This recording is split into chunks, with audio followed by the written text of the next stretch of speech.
There are no class boundaries. Most cycle owners in the city center are fairly young residents, but not only they do that. As I told you, I and the people who are the same age as I have, we are all cycling. A bike is a good place to flirt from. And you can see what kind of bike you need later on. When you do a lot of flirting, you need another bike. And you see that a lot in Amsterdam. This is the positive side of the story. But there is also a negative side. And it is a problem that you may wish you had yourself. There are just too many bikes in Amsterdam. Cycling has become such a natural habit that we did not stop to think that there might be limits to the space needed to accommodate the growing number of bikes. And this is what is happening now. I can assure you that most major Dutch cities, not only Amsterdam, are having the same problems. Here you can see that bicycle paths also have to accommodate mopeds and low-powered motor scooters, more and more, much more in the center of Amsterdam than in other cities. This has led to an increase in the number of conflicts and dangerous situations between the different kind of cyclists, and don't forget the pedestrians. What do you think of innocent Chinese or African or whatever tourist not having an idea how to cope with so many bicycles? So, but you also have to park your bike. Many cyclists in Amsterdam, and especially in our borough, often have nowhere indoors to park their bikes. So they leave them chained up on the street or on the bridge.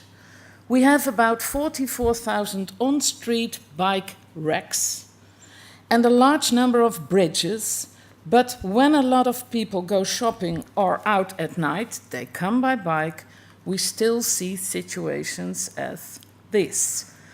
I show you some others. Dam Square. Leidseplein, again, you see the cars from the 70s are now, this is the situation with bikes. We do not have enough on-street bicycle parking facilities, and cyclists have become so used to being free to park wherever they want, preferably right in front of their destination, in front of the shop door, that it has become difficult to persuade them to park elsewhere, and this has become a nuisance. I assure you, in Amsterdam, the bicycle is the new car, which brings with it a new dilemma. We certainly want to keep cyclists on their bikes and want them to continue to enjoy easy cycling and parking. But in the center of Amsterdam, we cannot create more space for cycling and parking without incurring enormous costs. For example, parking undercover.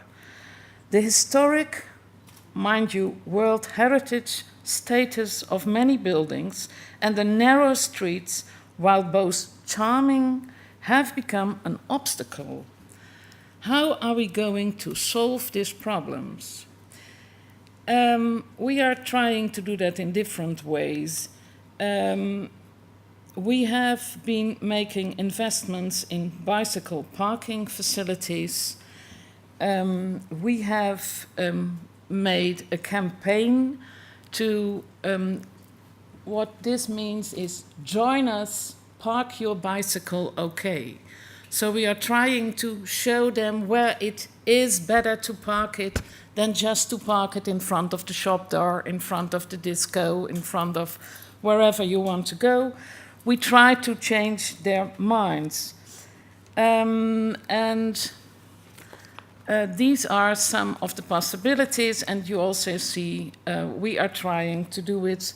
At your right-hand side, you see it. We do it also by enforcement. We are taking a lot of bicycles that are wrongly parked nowadays from the streets. So you have to pay when you park your bike wrongly.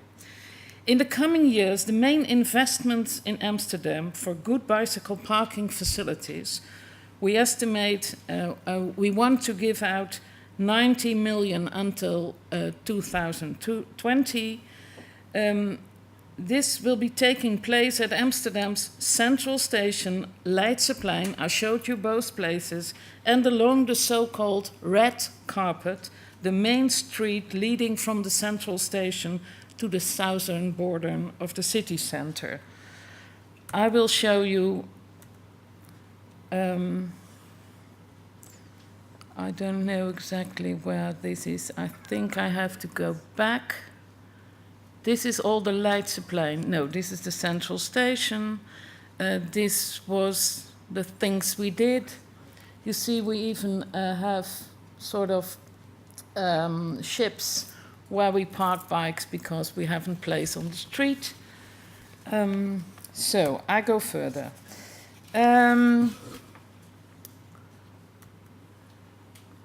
I go back. I'm lost in my presentation. So I talk further and I give you the pictures afterwards. I'm proud of our new project-oriented approach of the Leidseplein district, where we combined the instruments I've just mentioned, and that is this picture.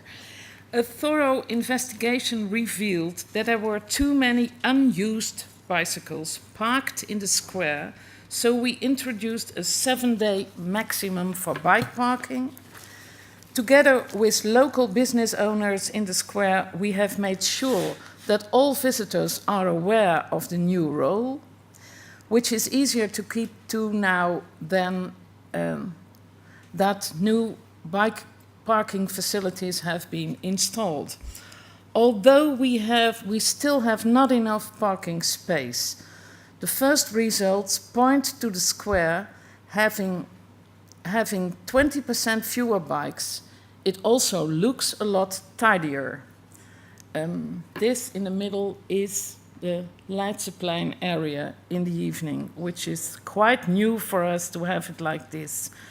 We are hoping to use a similar approach to tackle the parking problem while we keep on working on structural solutions.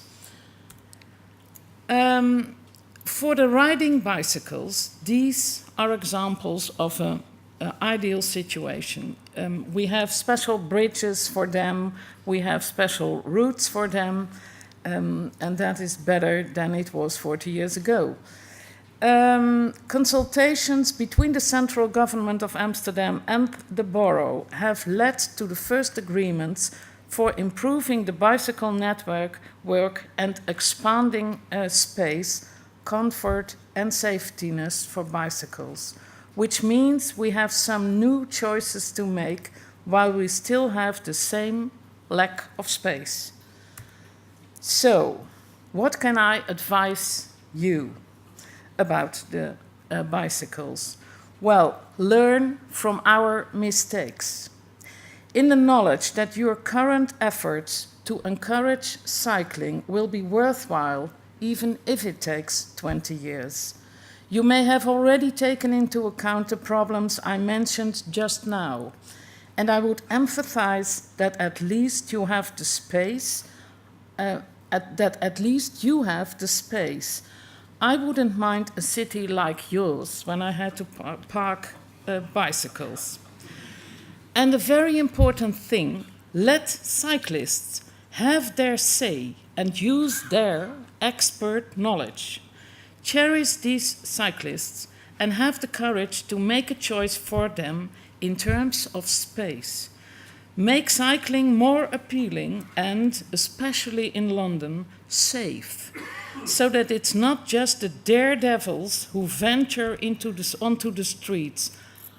I still think I wouldn't dare to bike here.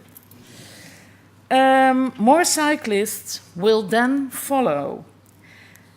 Another point, do not forget the recreational and social sides of cycling.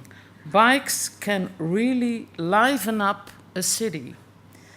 And if you have the opportunity now to create generous parking spaces for bikes, preferably undercover, on the busiest squares and streets, then this will certainly bring benefits in the future. And make sure your partners who benefit from cycling share the responsibility with you, because the city as a whole benefits when more people cycle. So, love London, go London. Thanks for your attention.